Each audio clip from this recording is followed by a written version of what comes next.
authorities believed the Old Lake County Jail in Crown Point was inescapable, which was a challenge John Dillinger took on and won. Not only did he escape, making the sheriff and the guards look like a huge joke, Dillinger even stole the sheriff's car to use as his getaway vehicle. But while he may have managed to escape in life, is Dillinger trapped at the Old Lake County Jail in his afterlife? Many believe so, and his spirit is not the only one said to reside here.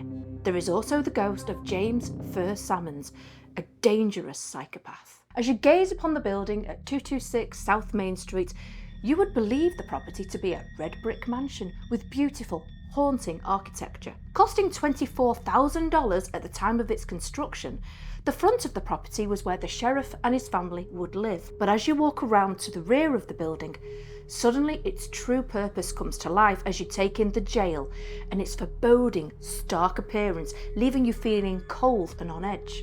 In 1851, Crown Point was a small town with just over 1,000 residents. They had a small wooden jail, which for 30 years did the job just fine, as how much trouble could so few people get up to? But like many other small communities, growth and success leads to more people turning up and setting up their homes, which meant more crime and a larger jail would be needed. So by 1882, the new jail was built, which had the sheriff's residence attached to the front. Now you might wonder why the sheriff and his family resided at the jail too.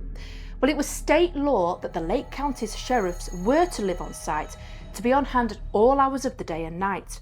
Now by 1958, that requirement was revoked, and instead the area was used as an office space until the jail finally closed its doors in 1974. Now the jail now measured 36 by 48 feet and contained 6 steel cells for the males and 4 for the females. But with even more continued growth, it was soon discovered that this still wasn't going to cut it, and more space would be needed.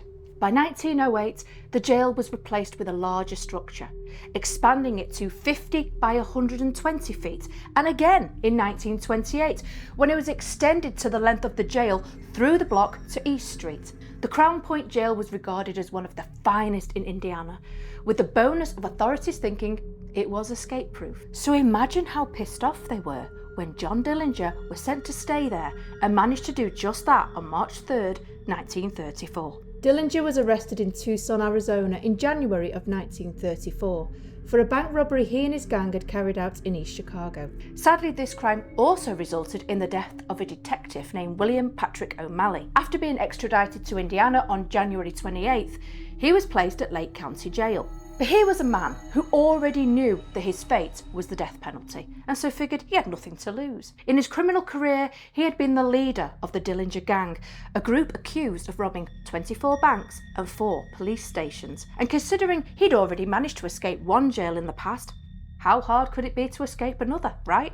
Using the tools that were available around him, he used a jail-issued razor blade to carve out a gun from a wooden washboard, and then stained it with black shoe polish to make it look more realistic. While threatening the guards with the fake one, he managed to get himself a real gun with the help of an accomplice and taking 2 hostages to aid in their escape. During the breakout, 14 jailers, including the warden and a fingerprint expert, were locked up, and the sheriff's own car was used as the getaway vehicle. Talk about a total slap to the face for the authorities. Seriously, Dillinger certainly had a pair on him. But while he was lucky in his escape, this didn't last for very long. On July 22nd, 1934, he was tracked down by federal officers to the Biograph Theatre in Chicago. 5 shots were fired, with 3 of those hitting him, leading him to fall face down on the pavement. After being taken to Alexian Brothers Hospital, Dillinger was pronounced dead at 10:50 p.m. Dillinger seems to have formed an attachment to more than just the Old Lake County Jail. You see, his spirit is also said to haunt the cemetery where he's buried, as well as the Biograph Theatre, the building where he lived out his last few moments. But before I go into the many accounts of paranormal activity, let's discuss our other ghostly entity said to haunt the jail, and he is not one you would ever have wished to meet in life. James Sammons was not only an alleged hitman for Al Capone, but known as a psychopath and feared among the criminal element in the 1930s. His first known crime was when he was still a teenager at around 16. He and a group of other boys raped, beat and tried to strangle an 11-year-old girl, resulting in him being arrested in 1900. While you might think getting paroled in 1903 would have been enough for him to turn over a new leaf, Sammons had other plans. Just 6 months later, he and 2 others did a robbery that resulted in a saloon keeper, Patrick Barrett, being killed. By the time he came to have dealings with Al Capone, his criminal career was a page-turner, and Capone knew just how crazy Sammons was. It is said that he would send out bodyguards on any ordered hits with Sammons, as he was known to shoot at passing pedestrians from the car as a form of target practice. Would you believe? Capone figured he was doing a public service. Sammons was arrested in 1933 in Cedar Lake, Indiana, after being found intoxicated behind the wheel. He was transferred to Old Lake County Jail on November 6, 1933, until he was convicted on November 30th of the same year. But his energy is still felt, and many believe his time inside the jail left him angry and wanting revenge for his downfall. So what ghostly activity takes place here? Well, shadowy figures have been seen by many guests and staff over the years. Said to roam the cell blocks and prisoners' cells, they are seen creeping towards you as if about to attack, but will just as quickly vanish before your eyes, almost like they hear a guard approaching, ready to throw them into maximum security.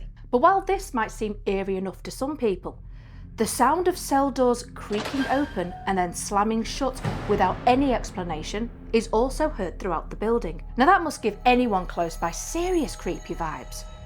Would you find it more sinister, the shadows or the cell doors opening and then shutting? Let me know in the comments below. Personally, I think the cell doors would send my nerves on edge more. Surely that takes a lot more energy for them to do, meaning that maybe the force behind it is stronger than the shadows lurking nearby. Now, many people who witness something paranormal would like nothing more than to capture the proof on camera, and many have tried at the jail, and quite a few have had a lot of success.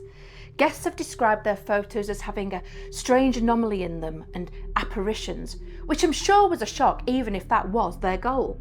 And while photographs might be classed as hard evidence of ghostly activity, there are also accounts of EVP recordings of voices saying, "Help me," and "Stay away," certainly words that many of us might act on.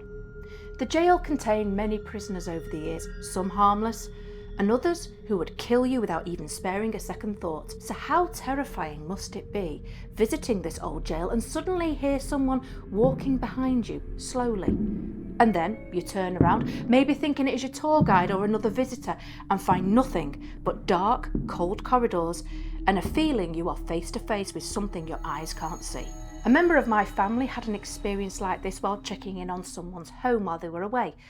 Every time they were alone at the property, a sense of dread would come over them and a feeling like someone was screaming in their face, trying to get their attention. This just gives me chills just thinking about it.